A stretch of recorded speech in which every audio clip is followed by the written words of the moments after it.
So I designed this tattoo myself. I didn't draw it. I had an artist draw it. And it's sort of my own personal coat of arms. The first thing you can see is the phoenix, and he's on fire. He's getting ready to be reborn. So in his belly is the fetus of his reborn self coming to light. And that represents for me shedding old skin and getting your new skin and being comfortable in it. Behind that, I have the Aztec sun, and that's so that I can remember to shine light into people's hearts who are dark. And then in the very back behind there, I have the pink triangle, which represents for me the Holocaust and the gay men who had to go through the Holocaust. People don't really know about the Holocaust and gay men and how bad it was for them. But read the men with pink triangles, and you'll learn all about the Holocaust and gay men. And then I have 2 tattoos down here, and I'm a bipolar person.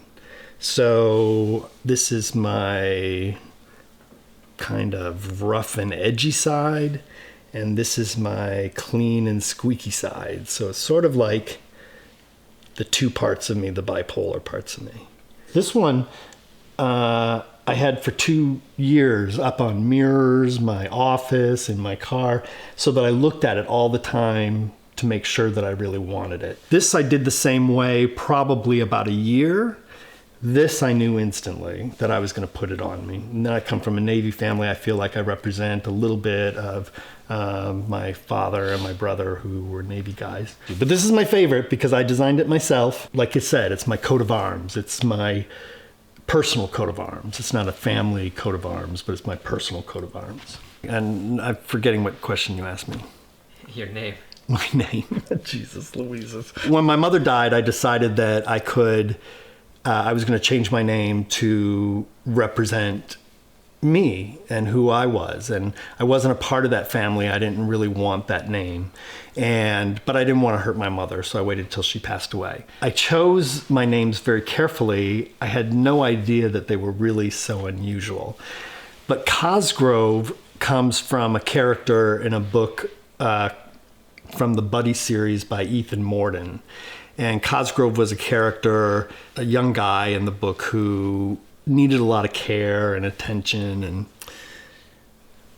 I have my own care and attention, so I related to Cosgrove. So I chose that as my first name.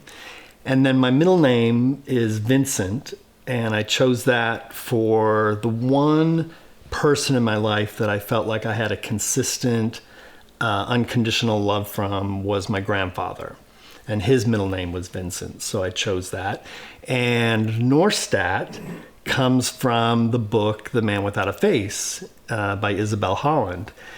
It was on the banned book list for a very long time. It's a love story between a 42-year-old man and a 14-year-old boy. I know that sounds really bad, but it's a beautiful story. I met the author, and she and I became friends, and so the main character's name is Charles Norstad, and so I chose Norstad because of that book and my connection with it.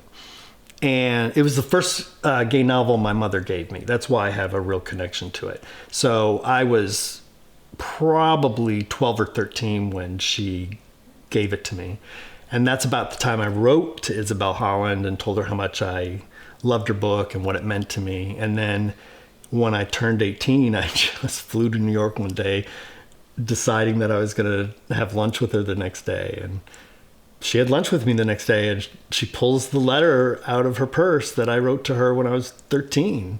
She still had it. And so that was really kind of exciting. And then one day I had to initial something. And when I initialed it CVN, Cosgrove Vincent Norstad, I realized that was my grandfather's initials, his whole initials. His name was Clarence Vincent Nagel. So his was CVN. And I realized, to me, that felt like a moment that suggested that, yeah, this is the right name for you and you should take it. People ask about it all the time, and I don't usually share that it's a chosen name. I think at some point I should be allowed to just have it be my name and not have it be a discussion of how you got it and why you got it. And I had no idea that by changing it, I was going to make myself the only person in the United States with my name. So it is kind of fun to be that unique that I'm the only one, but it's also a little unnerving when I meet someone and I say my name and they're like, oh, I've heard about you, or, we met before and I don't remember them at all. But it's such an unusual name people remember. So that's it.